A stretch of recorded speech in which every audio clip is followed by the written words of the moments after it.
दिल्ली के सफदरजंग हॉस्पिटल के बारे में तो सभी जानते हैं। हाँ, याद आया, जिस हॉस्पिटल में इंदिरा गांधी को गोली लगने के बाद ले जाया गया था। मगर मैं उससे भी पहले की घटना के बारे में बता रही हूँ। यह मुझे ठीक से तो याद नहीं है कि 70 या 71 में घटी थी। मेरे दादा उस वक्त वहाँ एडमिट थे। उन्हें कैंसर था। दिन में तो आने जाने वालों का तांता लगा रहता था, पर रात में उनके पास मेरे पिताजी ही रहते थे। मेरे दादा कोई साधु संत तो थे नहीं, मगर नियम के बड़े पक्के थे, इसलिए लोग बहुत इज्जत करते थे। जिधर से निकल जाते सभी अपनी जगह खड़े होकर हाथ जोड़कर नतमस्तक हो जाते थे और छोटे उनके पैर छूकर आशीर्वाद लेने को अपना सौभाग्य समझते थे। वह अपने काम पर भी घर से 2 घंटे की दूरी पैदल चलकर पूरी करते थे।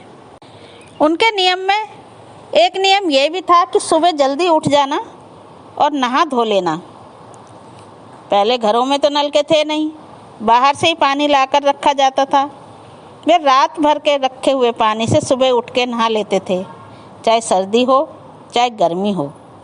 और दूसरा नियम उनका ये था कि जब तक वह किसी फकीर, भिखारी या राहगीर को खाना नहीं खिला देते थे, वह खुद भी नहीं खाते थे।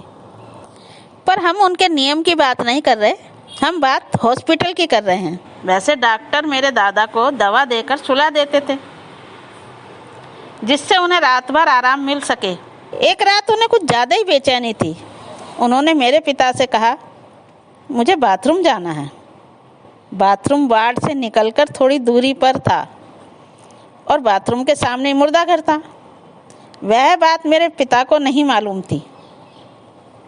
मेरे पिता ने उन्हें गोद में उठाया और वार्ड से बाहर आ गए। वह बोले, तो मुझे अंदर बिठाकर बाहर इंतज़ार कर। मेरे पिताजी ने उन्हें बिठाकर बाथरूम के बाहर टहलने लगे। वहीं सामने मुर्दा घर था।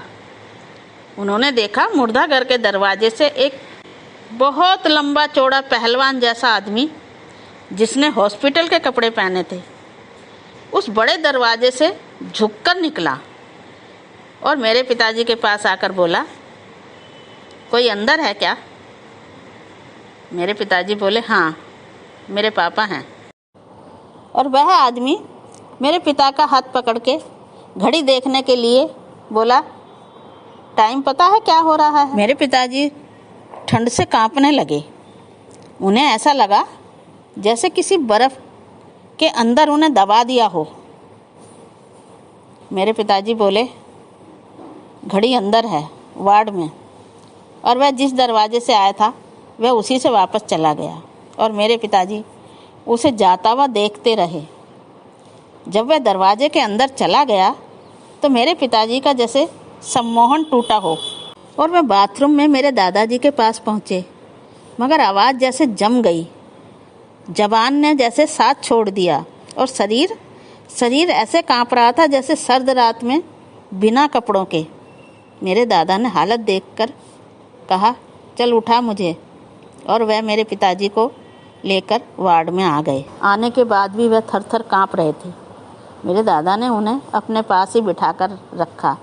दिन निकलने पर यह घटना लोगों को बताई गई तो वहाँ के कर्मचारी बोले, अरे वो तो यहीं काम करता था हमारे साथ, पता नहीं अचानक कैसे मर गया। मगर वह हॉस्पिटल छोड़कर नहीं गया। वह रात भर पूरे हॉस्पिटल में चक्कर मारता है और घूम घूम कर सारे मरीजों की देखभाल करता है। क्या तुमने देखा उसे? मेरे पिताजी बोले, हाँ। वह बोले, मगर वह किसी को नुकसान तो नहीं पहुंचाता। डरो नहीं, वह कुछ नहीं कहता। पर मेरे पिताजी की हालत देखकर मेरी दादी मेरे दादाजी को घर ले आई। यह किस्सा हमारे बचपन का है। जब तो इस बात को समझना थोड़ा मुश्किल था, पर बड़े होते गए तो हमें सब कुछ समझ आता चला गया। अब तो मेरे दादा दादी भी नहीं रहे और मेरे माता पिता भी नहीं रहे।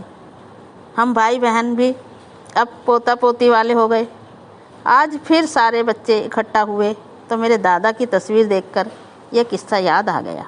किस्सा आप लोगों को पसंद आया हो तो सब्सक्राइब ज़रूर करना। नमस्कार।